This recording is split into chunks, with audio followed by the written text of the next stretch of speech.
Most conversations around the COVID narrative of opposing views are doomed before the first word is uttered. Would we like to change that? The Reaching People project is really to allow us to create that conversation where we can have open and honest conversation and dialogue, particularly in science. To reach someone that's highly conditioned with a narrative is like navigating an obstacle course, but with a blindfold on. And what we seek to do is to take the blindfold off so we can see what those obstacles are. So then we can navigate them and we can get that conversation. So what I'm going to do today is going to look at three main questions. Why are people not listening? Why are people not listening to logic and fact? How we find ourselves in this situation, and then most importantly, what we can do about it. This is a true story. Happened during the first lockdown. The lady on the left, Rachel, is a trained psychologist. She went to a local park with some colleagues to see if anyone was in need, if there was any homeless person that needed help, or if anyone just wanted to talk to someone. There was an elderly lady sitting on a bench. She started shouting over them, "Super spreaders, murderers, what you're doing is terrible." Now Rachel has gone out of her way to go and help. So she's standing there, she can feel the anger, the injustice rising up. And then she took a moment and she remembered a conversation we had. And this sentence, "Do not step in the ring." She realised if she stepped in the ring and she pushed the same energy back and tried to justify it, nothing would happen. So she stayed calm. The elderly lady then approached her. Rachel turned around, put her hand on her heart, and said, "How can I help you, my dear?" The elderly lady, taken back, said, "What you're doing is wrong." Rachel said, "No, I'm a trained psychologist, I'm here within the law. What the government is doing to you is wrong. How can I help you?" She looks up, she says, "I don't want to get emotional." She says, "I'm a trained psychologist, I'm here, you get emotional if you need to." She looks up and she says, "I just need a hug." And this is what we're facing. People are divided against each other. So the elderly lady is experiencing fear, anger, many other emotions, and they're being placed onto Rachel. And by the same token, those of us that are challenging the narrative may be experiencing the same emotions about the people that are following the narrative. Perfect divide and conquer. What's missing from this picture? The people pushing the policies. That's perfect divide and conquer.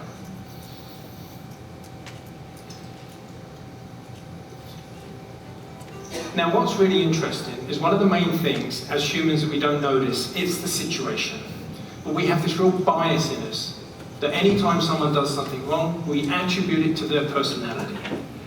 Okay? A maths professor, if his student gets straight A's, "I'm a great professor." If they flunk, "She didn't do the homework." Okay? It's just a tendency in humans. Here's a typical conversation. We've got Jane blogs on the left, Joe blogs on the right. Now, I'm sure everyone in here has had this experience. Jane has read something, she's absolutely sure that this is a really clear fact. She presents it to Joe, and it just bounces back. Anyone have that experience? Like everyone. Okay, now we've mapped out this. There's literally 25 reasons that are going on. I'm just going to share one or two. We literally can dip our toe in today. One of the main things is cognitive dissonance. And now, it sounds complex, very simple. Two ideas that do not match. Really that simple. Now, if Joe believes a certain thing and then Jane presents something that's different, it's create dissonance, we want to resolve that, we don't like it. Joe's got two choices. He either changes his whole belief system and looks into it, or he just dismisses what Jane's saying. What do you think the easiest way is? So effectively what we're doing is, and we can't not, it's human nature, we stand on our soapbox which is a reservoir of all our memories, our experiences, our belief systems, what we know to be true. And then we project that into the world and into our conversations. Those of us have come to a conclusion some things we believed are not true, so we look in our own soapbox and we check. But people that don't are not under this awareness, and an umpire that goes, I see it as it is, thinks that he can be objective. One that goes, I call it as I see it, understands that he has a perspective. Now, in this soapbox, if Joe thinks that 2 + 2 = 5, all of his behaviour is going to reflect that. Okay? And as Voltaire said, if you can convince people of absurdities, they will commit atrocities. And this is what we're seeing. So this is a really key point. Now, once we understand some of these real key points, we can start to navigate them and get so much more effective. This polarity of beliefs, again, it sounds complex, it's actually really simple. You have 2 groups, and if those 2 groups oppose each other on their belief systems, and you present each group with a well-articulated point from the other group, you would expect that they would come more to the middle, wouldn't you? In fact, the opposite happens. They hang on to their existing beliefs even more. So if we just present more facts, all we're doing is we're cementing them to defend their current facts. It's just the way our brain is working. There is ways around this, and there's ways, and it's really the way that our brain naturally works. So one other point on this is really key, is that over the last 2 years, we all seem to be startled by people's behaviour. But should we be? Stanley Milgram, in his studies on compliance, showed that 65% of people would literally press a button to harm another person, potentially deadly, because someone in authority told them to do so. This is a vulnerability of human nature. But what was really startling about that is that when people were asked beforehand, the experts, the psychologists, how many people would press the button, they guessed less than 1%. So they're so far off the prediction. So the main point is we need to understand the situations. It's not so much people's personalities, but the situations that they're placed in. It's like a soil. When you place a wonderful seed in there, it will grow well, but in concrete, it's not going to grow. So if people are stressed and people are scared, they will come away from their natural tendencies. So here's where it gets really interesting and a little bit dark. But once we know about this, we can really understand some things. So how? Why are people making decisions? Why are people behaving the way they're behaving? So quite frankly, I mean, a lot of powerful sciences can do really good in the world. But at the same token, a powerful thing can be used in the wrong way. The behavioral sciences is one of the most powerful, incredible things where they have made startling discoveries about ourselves, our decisions, and our behavior. If this was given and shared with the world, we could understand ourselves better and then make our environment better for ourselves. But in fact, it's really been used by authorities and companies to either make us comply or sell us stuff that we don't need. If you want confirmation, just look in the cupboard or the fridge or the wardrobe. We just buy stuff, you know, when we're really convinced. Now, what we have is, in this example, Joe is told via 24/7 media that there's this disastrous virus and it's really terrible. And if he doesn't comply, he's going to kill Grandpa. Okay? So Joe obviously wants to move away from that if he completely trusts what he's being told. And then what behavioural science has been able to do is been able to map out our choices. So really for Joe, it's do I comply or not comply? That is the question. And effectively, the comply route via celebrity, endorsement, kebabs, burgers, donuts, chance to keep your job, maybe go on holiday, and change your profile picture and get lots of likes. It's literally painted with Teflon. It's literally, they're just almost nudging us to go down that route. And this other thing is painted with sludge to make it as difficult as possible, to the point where you're called a flat earth, right-wing conspiracy theory, tin hat wearing, whatever, and you might not even be able to buy food in some countries unless you comply. Okay? Now, so much of this goes beyond people's awareness. Now, what the big problem we end up doing is that then you create two groups, and these groups then become in opposition to each other. And there's a recipe for divide and conquer, just 3 conditions to be met. There's even a recipe to corrupt the moral compass of 65% of the population just by creating 4 conditions. We are vulnerable. We have to understand the power of situations. So classification, identification, and then comparison. That's the divide and conquer. There's a lot of evidence. Robert Sapolsky's done some incredible work on this. So here's the question. The real key one is, what can we do about it? So really, we need to understand it's the power of the situation.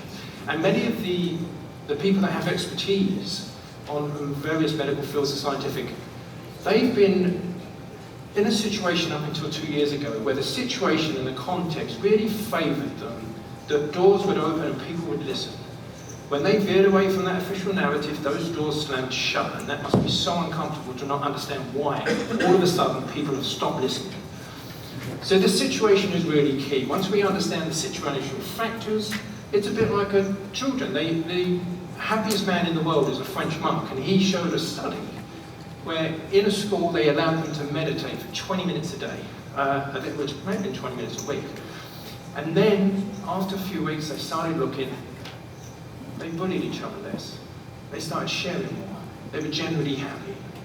They had that space to digest experience. How many people have any space at the moment? Running from one thing to the next. So the situation is so key, and it's really complex, but there's some simple things we can do. But in a conversation, the first thing we have to understand that we can't just raw share facts. Because if we're in opposing groups, game over. So the context is, if you're in a conversation where you have opposing views and someone calls you an anti-vaxxer, the first thing you need to do is question him. What's an anti-vaxxer? Can I generally be pro-science but question one vaccine? What about the really experienced vaccine professors and doctors that are now questioning this one? Are they anti-vaxxers? They've been producing vaccines all their life now. So the term doesn't make sense. And when you start asking that, it breaks these caricatures. We have a picture in our mind of who an anti-vaxxer is, and you've seen the memes. It's Karen from the park sitting on the toilet doing her research on YouTube. There's all this illusion they're painting. This is the context. We have to break this. But when you do, you will really connect. So we connect, right? We get over the context to connect. We've got to manage our mindset. This is very deep. I won't go into it, but it's really managing our emotions. If either of us get angry, which I'm sure we've all been in those conversations, game over. You get into the emotional state of mind, rational mind shuts down, you just argue. You trigger the gorilla. And then finally, when we've got to connect, then we're staying calm and you're feeling. We've had it. I attended some of the lawyers and we went to a vaccination centre. And a father of a 16-year-old daughter who'd been vaccinated, and one of the ladies had told her it was very dangerous. You know, not really following the things we say, but the father comes along and he says, oh, you're spreading misinformation, whatever. And I said, oh, excuse me, I'll have a polite chat with you. What's your name? He said, David. I said, I've got the same name. I said, but before we start, let me tell you, I'm on the same side as you. He's like, what do you mean? I said, you're here because you care for your family and your friends. That's why I'm here. We just need to talk about the details. The whole energy changed. The caricature broke. So when we get to the sharing, stories, metaphors, questions. The brain doesn't take raw facts very well. Jerome Brumer, a cognitive psychologist from the 70s, showed a raw fact versus a fact in a story, the fact in a story 22 times more effective. Why did so many rich people buy all the media? It was losing money hand over fist. It had a place. They realized how effective. So that's the one. And we've produced many, many presentations you can go and see on this, all on YouTube, etc., on our website. So in summary, why? Because it's just human nature, and we're put into these situations where the game is rigged. We have to unrig the situation, understand the game, and learn to really navigate this obstacle course that is the highly conditioned narrative. How has this happened? 24/7 propaganda. The understanding of behavioural science is so high. We need to understand it ourselves. And then what can we do, as we just discussed, overcome context to connect, then we get our mindset nice and calm, and then we share in a very effective and efficient way. Now, I want to thank everyone for standing up. everyone for questioning things. Knowing what we know about group dynamics, the pressure to conform, to just go along in that Teflon path is so strong. So I want to thank everyone. Audience, viewers, all the speakers, everyone standing up. We need to do what we know is right. We can and we will find a better way. Thank you.